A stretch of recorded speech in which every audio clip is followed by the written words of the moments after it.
Hello friends, कैसे आप सब लोग। फ्रेंड्स, आज का हमारा वीडियो बहुत ही इंपॉर्टेंट रहने वाला है क्योंकि आज की इस वीडियो में हम सीजी टेट में पर्यावरण का टॉप 25 क्वेश्चन इस वीडियो में लेकर आए हैं जो आपके एग्जाम के लिए बहुत ही इंपॉर्टेंट है। तो आप सभी क्वेश्चन को देखिएगा। अगर आपको किसी भी क्वेश्चन का आंसर पता है तो नीचे कमेंट में ज़रूर बताइएगा। तो चलिए फिर हम वीडियो को स्टार्ट करते हैं। तो उनमें से हमारा पहला क्वेश्चन है, पौधों की पत्तियों से पानी के वाष्पीकरण को क्या कहा जाता है। आपका ऑप्शन है ट्रांसपीरेशन, रेस्पिरेशन या सस्पेंशन। तो पौधों से पानी के वाष्पीकरण को हम ट्रांसपीरेशन कहते हैं। तो आपका आंसर ऑप्शन नंबर ए के साथ चला जाएगा। अब इनके कुछ इंपॉर्टेंट फैक्ट देख लेते हैं। पौधों की पत्तियों से पानी के वाष्पीकरण को हम ट्रांसपीरेशन कहते हैं। पौधों की पत्तियों से पानी के वाष्पीकरण को हम पोटोमीटर यंत्र के द्वारा मापते हैं। पौधों में पाए जाने वाले छिद्र को हम स्टोमेटा कहते हैं। देखिए, पौधे की पत्ती कुछ इस प्रकार से होती है, इनमें छोटे छोटे छिद्र पाए जाते हैं, इसे हम क्या कहते हैं, स्टोमेटा कहते हैं। ठीक है, इसे स्टोमेटा कहते हैं। इसी स्टोमेटा के द्वारा ही पानी का वाष्पीकरण होता है। ठीक है, एग्जाम के लिए इंपॉर्टेंट है। क्वेश्चन नंबर दूसरा देखते हैं। दक्षिण पूर्वी संयुक्त राज्य अमेरिका का नरक नदी किस नदी को कहा जाता है। यूकेन नदी, टेनेसी नदी, मिसौरी नदी या इनमें से कोई नहीं। दक्षिण पूर्वी संयुक्त राज्य अमेरिका का नरक नदी टेनेसी नदी को कहा जाता है। तो हमारा ऑप्शन नंबर बी सही हो जाएगा। क्वेश्चन नंबर तीसरे की तरफ बढ़ते हैं। दामोदर नदी कहाँ से निकलती है। मालवा का पठार से, दक्कन का पठार से, छोटा नागपुर के पठार से या इनमें से कोई नहीं। देखिए, दामोदर नदी जो है छोटा नागपुर के पठार से निकलता है। तो हमारा ऑप्शन नंबर सी सही हो जाएगा। दामोदर नदी को बंगाल का शोक कहा जाता है। देखिए, दामोदर नदी को कहाँ का शोक कहा जाता है, तो बंगाल का शोक कहा जाता है। दामोदर नदी बंगाल की खाड़ी में गिरती है। दामोदर नदी जो है कहाँ गिरती है, बंगाल की खाड़ी में गिरती है। ये भी एग्जाम के लिए इंपॉर्टेंट है। चलिए देखते हैं चौथा क्वेश्चन। पश्चिम बंगाल का शोक नदी किस नदी को कहा जाता है। अभी हमने देखा था दामोदर नदी को पश्चिम बंगाल का शोक नदी कहा जाता है। तो हमारा ऑप्शन नंबर सी के साथ आंसर चला जाएगा। पश्चिम बंगाल का शोक नदी दामोदर नदी को कहा जाता है। पांचवा प्रश्न लेते हैं। पर्यावरण अभियांत्रिकी शोध संस्था कहाँ पर स्थित है। क्या नागपुर में स्थित है, लखनऊ में या दिल्ली में। तो देखिए, आपका आंसर ऑप्शन नंबर ए के साथ चला जाएगा, नागपुर। पर्यावरण अभियांत्रिकी शोध संस्था नागपुर में स्थित है। क्वेश्चन नंबर छठवां देख लेते हैं। निम्नलिखित में से कौन भौतिक वातावरण का तत्व नहीं है। मिट्टियाँ, खनिज, भूमि व बस्तियाँ। तो आपका आंसर ऑप्शन नंबर डी के साथ चला जाएगा। भौतिक वातावरण का तत्व, मिट्टी तो आपका भौतिक वातावरण का तत्व है, खनिज भी भौतिक वातावरण का तत्व है, भूमि भी भौतिक वातावरण का तत्व है, लेकिन बस्तियाँ जो है मानव के द्वारा स्वयं निर्मित किया जाता है, जिस वजह से भौतिक वातावरण का तत्व नहीं है। क्वेश्चन नंबर सातवां। महासागरों में पाए जाने वाले प्रवाल भित्तियों के विरंजन या नष्ट होने का क्या कारण है। क्या जल प्रदूषण है, क्या अम्ल वर्षा है, क्या ओजोन क्षरण या ग्लोबल वार्मिंग है। महासागरों में पाए जाने वाले प्रवाल भित्तियों के नष्ट होने का प्रमुख कारण क्या है, ग्लोबल वार्मिंग है। ऑप्शन नंबर डी के साथ आपका आंसर चला जाएगा। इनके कुछ इंपॉर्टेंट पॉइंट देख लेते हैं। प्रवाल भित्तियों को हम कोरल रीफ या मूंगा चट्टान भी कहते हैं। ध्यान रखिएगा, प्रवाल भित्तियों को हम कोरल रीफ या मूंगा चट्टान भी कहते हैं। ठीक है, वह कोरल रीफ है वो प्रवाल जीवों द्वारा छोड़े गए कैल्शियम कार्बोनेट से बनी होती है। ग्लोबल वार्मिंग की वजह से ओजोन परत में कमी आती है।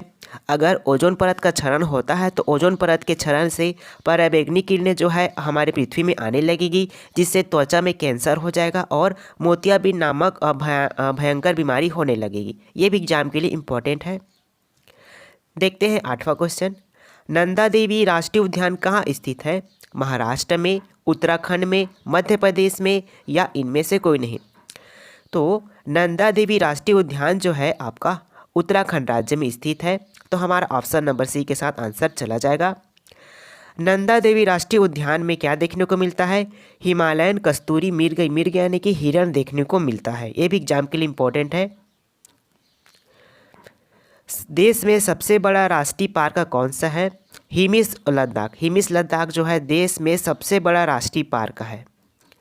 अब बात करते हैं देश में सबसे छोटा राष्ट्रीय पार्क कौन सा है। तो सबसे छोटा राष्ट्रीय पार्क हो जाएगा साउथ बटन आइलैंड राष्ट्रीय उद्यान। साउथ बटन आइलैंड राष्ट्रीय उद्यान जो है देश में सबसे छोटा राष्ट्रीय पार्क है, ठीक है। और यह कहाँ पर स्थित है? अंडमान और निकोबार द्वीप समूह में यह स्थित है। इसकी स्थापना कब हुई थी? तो 1987 में इसकी स्थापना हुई थी। चलिए देखते हैं अगला क्वेश्चन।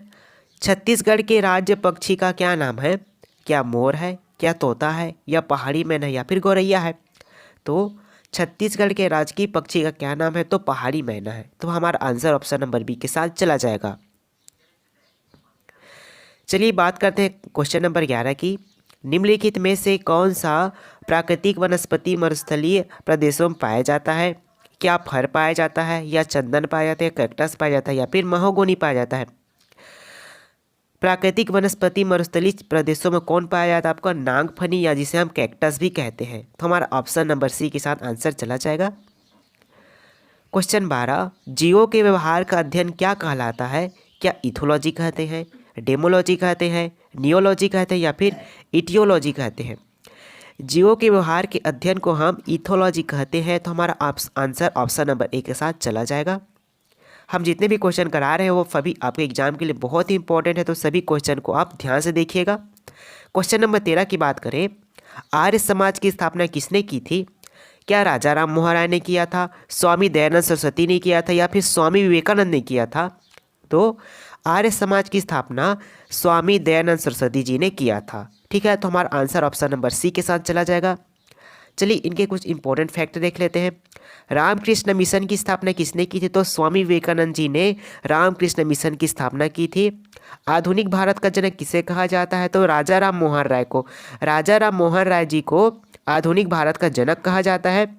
राजा राम मोहन राय जी ने ही ब्रह्म समाज की स्थापना की थी। ये भी आपके एग्जाम के लिए इम्पॉर्टेंट है। चलिए बात करते हैं क्वेश्चन नंबर 14 की। लोकटक झील जिस पर जल विद्युत परियोजना का निर्माण किया गया था किस राज्य में स्थित है? लोकटक झील जो है किस राज्य में स्थित है ये आपको बताना है। आपका ऑप्शन है मध्य प्रदेश, मेघालय, मणिपुर, या फिर हिमाचल प्रदेश। लोकटक झील जो है हमारे मणिपुर राज्य में स्थित है। तो हमारा आंसर ऑप्शन नंबर सी के साथ चला जाएगा। चलिए इनके कुछ इंपॉर्टेंट फैक्ट देख लेते हैं। लोकटक झील को तैरती हुई झील के नाम से भी जाना जाता है। तैरती हुई राष्ट्रीय उद्यान जो है कहाँ पर है? तो मणिपुर में है। उसका क्या नाम है? केबुल लामजाओ। केबुल लामजाओ जो है तैरती हुई राष्ट्रीय उद्यान है, कहाँ पर स्थित है? तो मणिपुर राज्य में स्थित है, ठीक है। सामर झील, सामर झील जो कि कहाँ पर है? राजस्थान में है। इसे खारे पानी का झील भी कहा जाता है। चिल्का झील जो कि उड़ीसा राज्य में स्थित है, यह भारत की सबसे बड़ी खारे पानी का झील है। बुलर झील, बुलर झील कहाँ है? तो जम्मू कश्मीर में बुलर झील स्थित है। यह ताजे पानी का झील है। बात कर लेते हैं आपके लोनार झील जो कि कहाँ पर है? महाराष्ट्र में है। ये सभी इंपॉर्टेंट है आपके एग्जाम के लिए, ठीक है। निम्नलिखित में से किसको भारत में नकदी फसल माना जाता है? ठीक है। इससे पहले हम इनके ट्रिक देख लेते हैं। मतलब नकदी फसल हो गया, आपका खरीफ फसल हो गया, ये सभी फसलों की हम सबसे पहले ट्रिक देखेंगे। उसके बाद आप इनके आंसर को आसानी से बना सकते हैं, ठीक है। नकदी फसल देख लेते हैं। नकदी फसल का क्या ट्रिक है? आग का तंबू। क्या है दोस्तों? आग का तंबू है। आ से आलू, ग से गन्ना, क से कपास और तंबू से तंबाकू, ठीक है जी। ये जो है आपके कौन से फसल है? ये सभी नकदी फसल है, ठीक है। इस ट्रिक से आप याद रख लीजिएगा। चलिए अब बढ़ते हैं जायद फसल की ट्रिक देख लेते हैं। मौत की खीर, क्या है ट्रिक आपका? मौत की खीर। मौत से हो जाएगा आपका मौसमी संबंधी फसलें, तस हो जाएगा तरबूज, कीस हो जाएगा ककड़ी और खीर से हो जाएगा खीरा। ये सभी जो है आपके कौन सी फसल है? तो आपके जायद फसल है, ठीक है। अब चलिए बात करते हैं हम किसकी? खरीफ फसल की। खरीफ फसल जो है जून जुलाई में बोया जाता है और इनकी कटाई कब होती है? नवंबर दिसंबर माह में होती है। ये बात आप ध्यान रखिएगा। अब इनके हम ट्रिक देख लेते हैं। जब हर गधा तिल में हो, जब हर गधा तिल में हो, ये आपका ट्रिक है। ज से हो जाएगा ज्वार, ब से बाजरा, हर से अरहर, ग से गन्ना, धा से धान, तिल से तिलन हो जाएगा, ठीक है। मे से मक्का। ये सभी जो है आपके कौन से फसल है? तो आपके खरीफ के फसल हैं, ठीक है, जो कि जून जुलाई में बोया जाता है और नवंबर दिसंबर के माह में काट दिया जाता है। चलिए अब बात करते हैं हम रबी फसल की। रबी फसल जो है अक्टूबर नवंबर में बोया जाता है और मार्च अप्रैल के माह में काट दिया जाता है। ठीक है जी, जो आपके रबी फसल है वो अक्टूबर नवंबर में बोया जाता है और मार्च अप्रैल में काट दिया जाता है। इसको और याद कर सकते हैं ऑन माह। क्या है आपका ट्रिक? ऑन माह अक्टूबर नवंबर में बोया जाता है और मार्च अप्रैल में काट दिया जाता है। ये आपका ट्रिक है कौन सी? रबी फसल की। अब देख लेते फसल कौन कौन सी है, इनका ट्रिक देख लीजिए। आज सच में राई में गेम खेला। आज सच में राई में गेम खेला। तो आ से आलू, जाओ से जा से जौ, स से सरसों, च से चना हो जाएगा, राई से राई, ग से गेहूँ, म से मटर और खेला यहाँ पर साइलेंट रहेगा। ठीक है जी, ये सभी जो है कौन सी फसल है? आपके रबी फसल है। ठीक है, ये आप ट्रिक याद रख लीजिएगा। चलिए बढ़ते हैं अब अगले क्वेश्चन की तरफ। अगला क्वेश्चन हमारा, इंद्रधनुष की रचना किससे होती है? क्या आपके ऑप्शन देख लेते हैं। क्या जल के बूंदों के आयनन से, जल की बूंदों द्वारा सूर्य के प्रकाश का अपवर्तन तथा परावर्तन से, जल की बूंदों में सूर्य के प्रकाश का विसरण से, या इनमें से कोई नहीं? ठीक है जी, तो आपका ऑप्शन नंबर बी सही हो जाएगा। जल की बूंदों द्वारा मतलब वर्षा के जल की बूंदों द्वारा सूर्य के प्रकाश का अपवर्तन तथा परावर्तन से हमें इंद्रधनुष की रचना दिखाई मिलती है। इंद्रधनुष में कितने रंग होते हैं? तो 7 रंग होते हैं। ठीक है, इसको कैसे याद रख सकते हैं आप? वी बगैर, वी से हो जाएगा वायलेट, आई से हो जाएगा इंडिगो, बी से हो जाएगा ब्राउन, जी से ग्रीन हो जाएगा, वाई से येलो और ओ से ऑरेंज और आर से रेड। ये जो 7 कलर कहाँ पर पाए जाते हैं? आपके इंद्रधनुष में होते हैं। ठीक है, चलिए अब बढ़ते हैं अब अगले क्वेश्चन की तरफ। जल का सर्वाधिक घनत्व कितना होता है? ये आपको बताना है। क्या 100 डिग्री सेंटीग्रेड होता है, या फिर 2 डिग्री सेंटीग्रेड होता है, या फिर 4 डिग्री सेंटीग्रेड होता है, या फिर 273 सेंटीग्रेड होता है? ये आपको बताना है। ठीक है, तो जल का सर्वाधिक घनत्व जो है आपका 3.98 डिग्री सेंटीग्रेड पर होता है। जो हमारा जल का सर्वाधिक घनत्व कितना होता है? 3.98 डिग्री सेंटीग्रेड होता है। तो लगभग में इसको कितना मानते हैं? 4 डिग्री सेंटीग्रेड मानते हैं। ठीक है, तो आपका आंसर ऑप्शन नंबर सी के साथ चला जाएगा। चलिए बढ़ते हैं अगले क्वेश्चन की तरफ। टेलीविज़न का आविष्कार किसने किया था? ये आपको बताना है। तो देखिए, टेलीविज़न का आविष्कार जो है J.L. बेयर्ड ने किया था। ठीक है, कब किया था? तो 1925 में टेलीविज़न का आविष्कार J.L. बेयर्ड ने किया था। ठीक है, अगला क्वेश्चन है, निम्नलिखित में से कौन सा रसायन आम पकाने में प्रयोग किया जाता है? क्या कैल्शियम कार्बोनेट, क्या कैल्शियम क्लोराइड, क्या कैल्शियम कार्बाइड, या फिर इनमें से कोई नहीं? तो देखिए, आपके आम को पकाने के लिए कैल्शियम कार्बाइड का प्रयोग किया जाता है। हमारा ऑप्शन नंबर सी के साथ चला जाएगा आंसर। कैल्शियम कार्बोनेट से कौन सी गैस निकलती है? तो इथाइल गैस निकलती है, जो आम के पकाने में सहायक होती है या फिर प्रयोग किया जाता है। क्वेश्चन नंबर 20, सिख धर्म के संस्थापक निम्न में से कौन है? तो देखिए, सिख धर्म के संस्थापक जो है आपके गुरु नानक देव जी हैं। तो आपका आंसर ऑप्शन नंबर डी के साथ चला जाएगा। अगला क्वेश्चन है, इनमें से कौन सा जैव अपघटक पदार्थ है? क्या प्लास्टिक है, क्या पॉलीथीन है, या शीशा है, या इनमें से कोई नहीं? अब समझ लेते हैं कि जैव अपघटक होता क्या है। जैव अपघटक वे पदार्थ होते हैं जो जैविक रूप से आसानी से नष्ट हो जाते हैं। तो देखिए, प्लास्टिक आपका आसानी से नष्ट नहीं होता है, पॉलीथीन भी आसानी से नष्ट नहीं होता है, शीशा भी आसानी से नष्ट नहीं होता है। तो इस क्वेश्चन का right answer option number D के साथ चला जाएगा, इनमें से कोई नहीं। ठीक है, चलिए देखते हैं 22वां क्वेश्चन।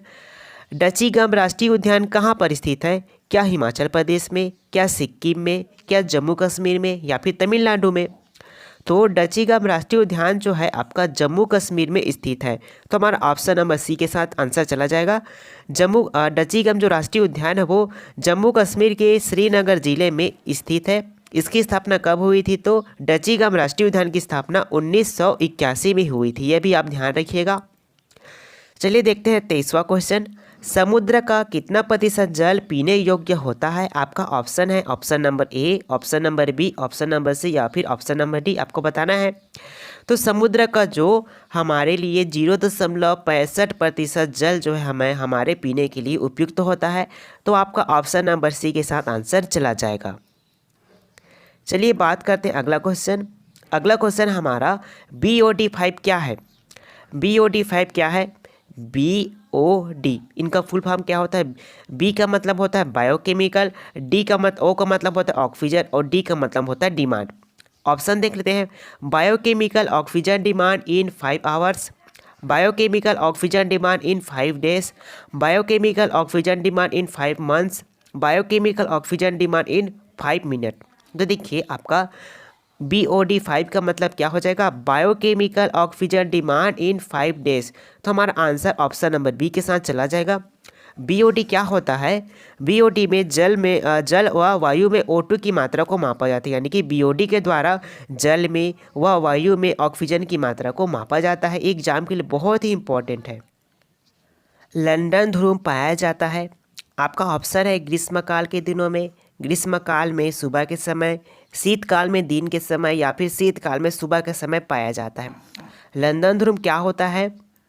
सुबह के समय कोहरे जैसे दिखाई देने वाला वायु जो है क्या होता है आपका? लंदन ध्रुव कहलाता है। जो हमें कब दिखाई देता है? तो शीतकाल में सुबह के समय दिखाई देता है। तो इस क्वेश्चन का right answer option number D के साथ चला जाएगा। वीडियो कैसा लगा आपको कमेंट करके हमें ज़रूर बताइए। अच्छा लगा हो तो चैनल को सब्सक्राइब कर लीजिए। आपको मिलते हैं हम अगले वीडियो में।